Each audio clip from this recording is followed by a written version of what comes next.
Right, today I'm going to be doing some modifications to this Zero S I picked up quite recently. It's a late 2018 model, Zero S 11 kilowatts, so it's actually learner legal, classed as a 125. We'll go into more details on that later, but today we're going to be doing some modifications because this out of the box is pretty good, but there are certainly some things compared to modern bikes that could be improved based on the fact this bike's a few years old. When it was originally designed, it's had a few upgrades over the years, but okay, so we're going to be doing two upgrades today. We've got an H4 bulb. This is the Osram, hopefully this is focusing. Osram H4 night breaker laser. It's supposed to be longer distance, certainly whiter light. Lifetime's not good, but ultimately you want to see, so you can't really put a price on seeing. And yeah, so this is designed for a car, but it should fit fine because it's an H4. The other thing is indicators. So we've got some Oxford indicators, signal 1. It's supposed to be pretty bright, so let's say 213,000 MCD. I don't work in MCD. I've got a lux meter on my phone, which I'll show you now. Hopefully we can do some comparisons, see if it's any better. Okay, so to change the headlight, we're actually going to have to take it off. It's probably possible without taking it off, but it's very fiddly. So it's a 6 and a 3mm hex. There are 4 bolts on each side, 2 on the indicators, and then an extra 2 for the headlight. So all those are going to have to come out. Hopefully the headlight will then just lift out.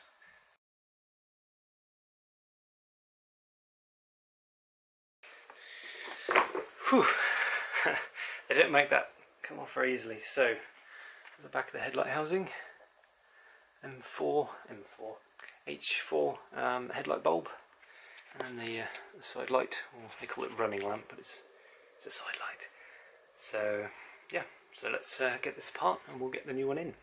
Okay, so as I said on the back, there's a little rubber seal. It just pulls off here. You've then got access to the headlight itself.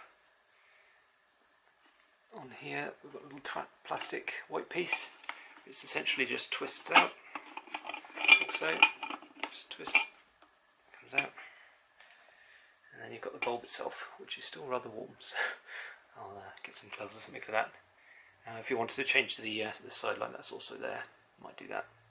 So here we've got the 2 bulbs side by side. Obviously they're very similar, being the same H4 fitting. So if it'll focus, you'll see that it's got some blue elements. It's just to stop the other light looking too yellow, I think. And then you've just got the 2 filaments. So it's got high and low beam in the same bulb, but very, very similar. Obviously it's the designed to go in the same fitting, so let's get that in and have a look. Okay, so I decided to go for it and take the side light out as well. It's a fairly standard, it's a W3W, so a 3-watt version. Just standard side light, and a little rubber bung that comes out the back of the headlight. Definitely couldn't get this off. I tried previously. No way you're getting this off without taking the headlight out, so just do it. It's only a few bolts. Right, so here's the inside of the, I don't know what you call it, it's not a dashboard, it's because it could be called a dashboard. Behind the light, obviously loads of wiring harnesses. Got the 2 cables from the indicators on each side. They're flowing into harnesses, so I have to get some cable ties out and get the cutters, cut them all down, and hopefully we'll find the harnesses. The connectors look very similar to the ones in the Oxford box, which I've got here, so let's take a look at that as well. Quite ironic that I need a torch in a video about headlights because everything's black. So here are these. Like I said, they're E-marked, so it's all legit. They're supposedly 12 volts 3 watts, so it should be pretty bright. We've got that figure there. We'll test with the handy phone in a minute. So let's get this unboxed. This is hardly an unboxing. You can see how unprofessional this is. Opening things on camera is always so elegant, eh? Right. Oh, this isn't even a blister pack. Right. So got some instructions there. So it's got some resistors that go in line to fool the relays and the current devices on there to think that it's a standard bulb, because otherwise it'll hyperflash. I'll show you that if you want. But yes, it will. Should be a pretty easy swap. So these, a little Oxford sticker there as well. These are resistors. Focus. We've got just basically an in and out. It goes in parallel with the bulb, so it's not going to affect. I say bulb, LED. Shouldn't affect anything. Here they are. So looks like they're fairly standard connectors. They look very similar to connectors on here, so it should be a straight swap. Obviously the actual size of it, is it upside down, right way up? What do you reckon? Anyway, so should be a straight swap in there. It's going to be a bit smaller, a bit better for the old Aero. But yeah, the bolts are a bit smaller, I think, so hopefully it'll fit fine. If not, we'll make it fit. Right, let's get these mounted. Right then, unfortunately they are not the same connectors. So these are using sort of bullet style connectors, and the ones on the stock lights are a different type. They're almost like pins. Right, unfortunately Zero didn't make it too accessible. So I think it's around a 17mm spanner you need to take the indicators off, but I guess it's back to the pliers. Here's the OEM unit, RY10 watt, or 10W, anyone's interested. And these are those connectors on there. It's not going to focus, is it? No way. So those are a small sort of 2mm bullet connectors. So let's see if the new one fits. Obviously I have to do some mods on the cables, but it should be pretty good.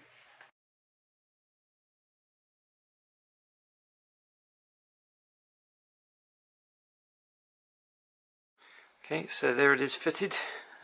Like I said, there's no way of putting that hole on the Mac there, so that hole. So the previous one fitted into that. There's no way of fitting into that anymore, but no matter. Look round to the inside. Nice clean install. It's got a spring washer, so it does sort of clamp down in place. It's very firmly mounted now, so it's not going anywhere.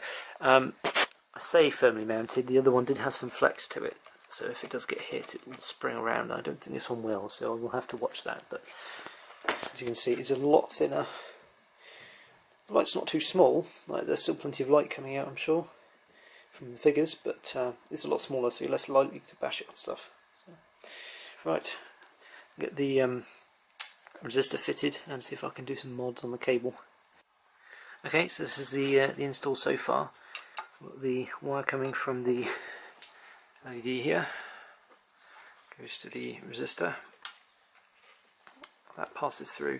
So obviously these two connectors aren't actually compatible, but the bike uses very thin pins. This is obviously relying on larger versions, so what you can actually do, probably wouldn't recommend this long term, although I'm probably just going to do it, so change the connectors if you want to, but ultimately if you tighten down on these with some pliers, it does compact them to the size that they do grip on the pin really well. So what I'm actually going to do is it's going to do that, crimp them down with some pliers, and make sure this is all waterproof. Okay, so I've got them fitted and mounted, no hyperflashing, and yeah, it's working. So yes, looks pretty good so far. Your angle may not be perfect to see exactly what I'm talking about, but let me turn the torch and the lights off and we'll have a look.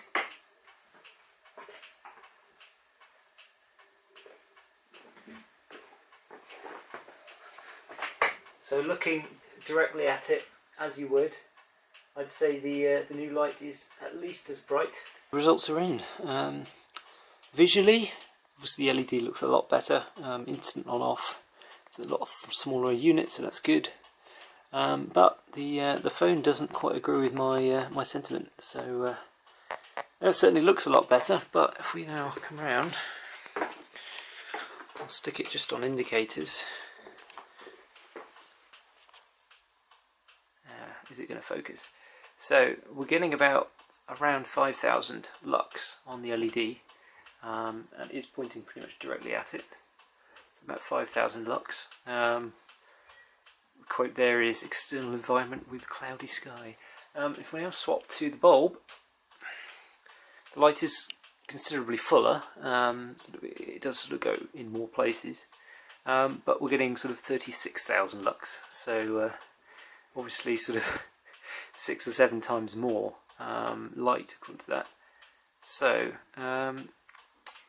not entirely sure why. It could be the way that this measures it. It's not hardly a calibrated meter, it's just a phone with an app. It's using the it's got a light sensor that it uses for when you put it up to your face, but interesting. I certainly wouldn't have agreed with the fact that it was that much darker.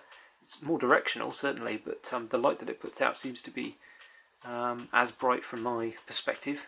So ultimately, you know, it's you're trying to show people, the perception is it's as bright, and obviously if it's instant it'll be a bit more noticeable, and should be as good, but no, it's an interesting result. I thought it was going to be brighter according to the phone, but anyway, give you a good look at that. Doesn't look any different really. If anything, it looks brighter on camera. Okay, so got them both fitted now.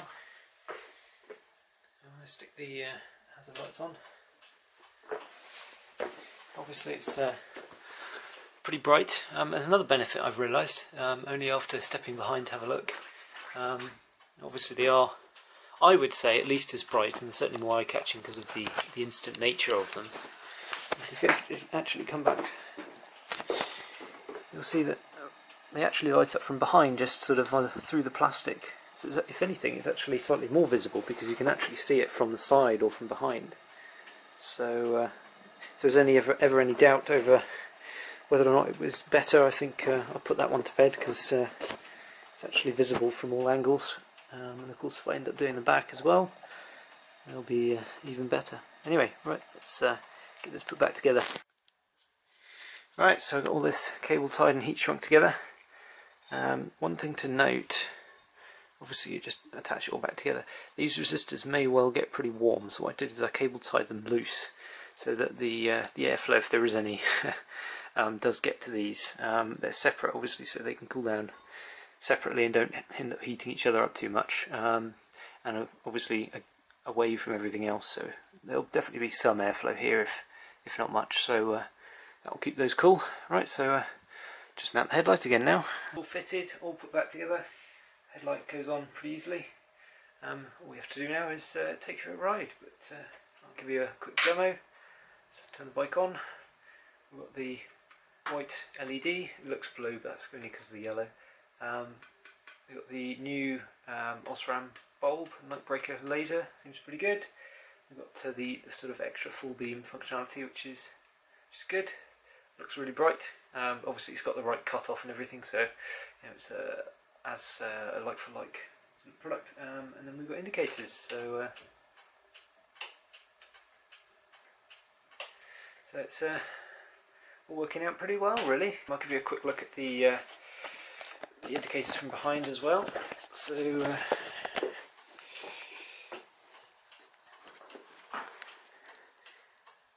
obviously you get a bit of a sort of side light effect if you were alongside the bike.